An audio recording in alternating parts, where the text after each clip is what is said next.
Je me suis vu nettoyer les poignées de porte et les poignées de fenêtre, voilà. J'aurais peur de contaminer les gens ou de me contaminer moi-même. Un monde triste. Moi, voilà, juste de plus faire la bise, ça, c'est un truc que j'adorais faire, je trouvais ça super amical. Moi, ce que j'imaginais, ça m'avait fait un peu rire, parce que j'avais vu ça en Chine, c'est porter des espèces de casques avec des grands bâtons de plusieurs côtés pour justement que les gens ne s'approchent pas, quoi. Et ça pourrait être ça dans une piscine, les gens avec des casques, avec des grands bâtons, enfin partout, quoi.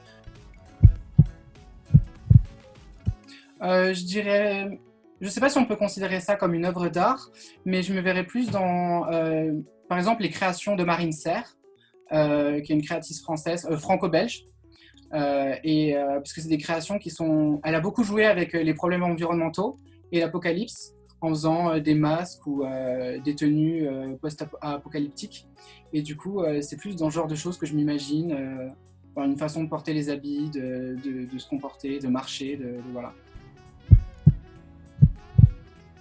Laisser un respirateur à quelqu'un de ma famille très proche, je dirais.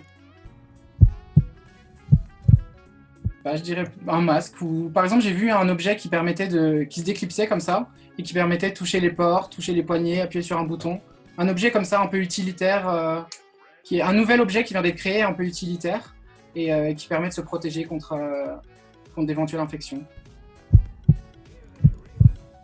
La trottinette électrique. À l'air libre et tout seul dessus. Je dirais des personnes chargées de limiter la propagation, donc c'est-à-dire comme un peu des douaniers, mais entraînés et préparés justement à mettre en place des mesures très strictes.